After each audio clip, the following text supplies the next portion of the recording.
அனைவருக்கும் வணக்கம். மலம் கழித்தல் என்பது ஒவ்வொரு உயிரின் வாழ்விலும் நிகழக்கூடிய ஒரு முக்கியமான நிகழ்வு.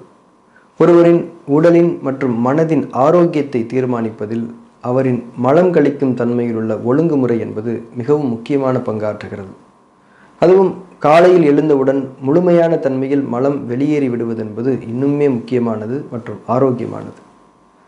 பலருக்கு காலையில் எழுந்தவுடன் மலம் வெளியேறாது. காலை உணவு சாப்பிட்ட பிறகுதான் வெளியேறும். இன்னும் சிலருக்கு காலையில் எழுந்தவுடன் கொஞ்சமும் காலை உணவு சாப்பிட்ட பிறகு கொஞ்சமுமாக வெளியேறும்.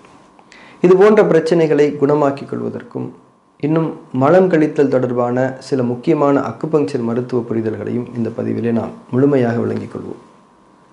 நமது உடலில் எந்த ஒரு வேலை நடந்தாலும் அதில் பஞ்சபூத உறுப்புகள் என்று சொல்லப்படும் இதயம், சிறுகுடல், மண்ணீரல், வயிறு, நுரையீரல், பெருங்குடல், சிறுநீரகங்கள், சிறுநீர்ப்பை, கல்லீரல், பித்தப்பை ஆகிய இந்த 10 உறுப்புகளும் தங்களுடைய பங்களிப்பை வழங்கும். உடலில் நடைபெறக்கூடிய ஒரு வேலைக்கு மேற்சொன்ன இந்த 10 உறுப்புகளின் பங்களிப்பும் சரியான தன்மையில் கிடைக்கும் போதுதான் அந்த வேலையானது மிகச்சிறப்பாக நடைபெறும்.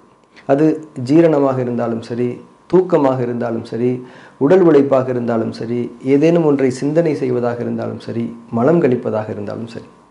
முக்கியமாக மலம் வெளியேறுதல் நிகழ்வை பொறுத்தவரை அந்த 10 உறுப்புகளின் ஒருங்கிணைந்த ஆற்றல் நல்ல முறையில் நம்முடைய உடலுக்குள் உருவானால் மட்டுமே முழுமையான தன்மையில் சுகமான முறையில் நம்முடைய பெருங்குடலானது மலக்குடல் வழியாக மலம் என்னும் அந்த திடக்கழிவை வெளியேற்றும்.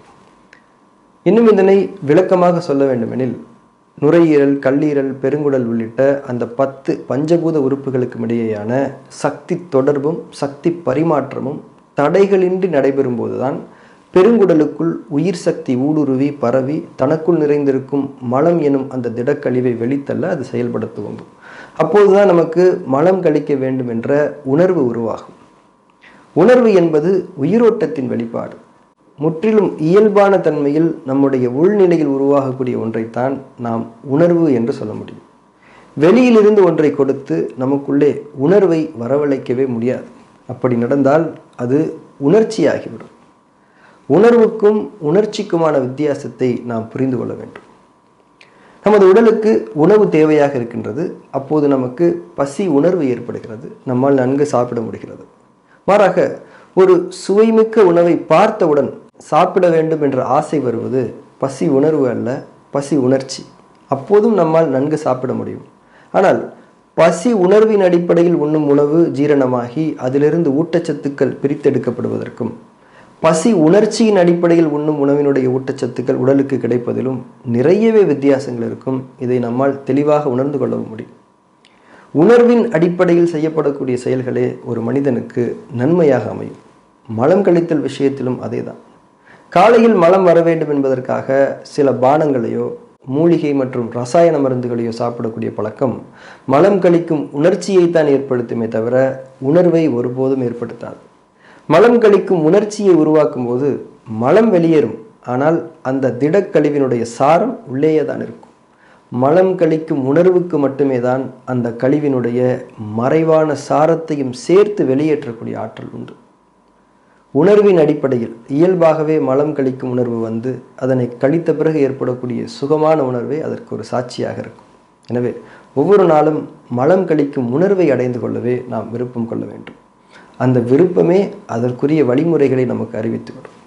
மேலும் ஒரு மிக முக்கியமான தகவல், வெளியிலிருந்து எதையாவது உட்கொண்டு மலம் கழிக்கும் உணர்ச்சியை ஏற்படுத்தி மலத்தை வெளியேற்றுதல் என்பது பெருங்குடல் என்ற ஒரு உறுப்பை மட்டும்தான் தூண்டி மலத்தை வெளியேற்றுமே தவிர ஒட்டுமொத்தமாக நம்முடைய உடலுக்குள்ளே பஞ்சபூத உறுப்புகளின் ஒருங்கிணைப்பை ஏற்படுத்தி அதன் விளைவாக பெருங்குடலுக்கு சக்தி அளித்து மலத்தை வெளியேற்றாது. எனிமா கொடுப்பதும் பேதி மருந்து சாப்பிடுவதும் இதே புரிதல்களுக்கு உட்பட்டவைகளே. ஒரு குறிப்பிட்ட உறுப்பை மட்டும் தூண்டி நம்முடைய தேவைகளை நிறைவேற்றிக் கொள்வது என்பது அந்த உறுப்பை அழுத்தப்படுத்தக்கூடிய ஒரு செயலாகவே இருக்கும். எப்போதாவது ஒரு முறை அல்லது நம்முடைய நோய்த்தன்மைகள் தீவிரமாக இருக்கும்போது எனிமா சிகிச்சை எடுத்துக்கொள்வதோ பேதி மருந்து சாப்பிடுவதோ தவறே கிடையாது. ஆனால் அந்த பழக்கத்தை ஒரு வழக்கமாக்கிக் கொள்வது என்பது நிச்சயமாக நன்மையான விளைவுகளை நமக்கு ஏற்படுத்தாது. மாறாக சில பாதகமான விளைவுகள் நமக்குள் உருவாக வாய்ப்பு இருக்கின்றது.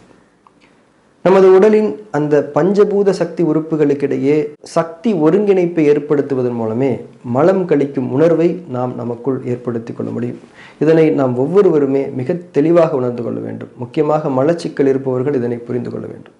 அடுத்து, பஞ்சபூத சக்தி உறுப்புகளுக்கிடையேயான சக்தி பரிமாற்றத்தில் தடைகளை ஏற்படுத்தி மலம் கழித்தலில் சிக்கல்களை உருவாக்கும் ஒரு மிக முக்கிய காரணி நம்முடைய உடலில் உருவாகும் அதிகமான வெப்ப கழிவுகளாகும்.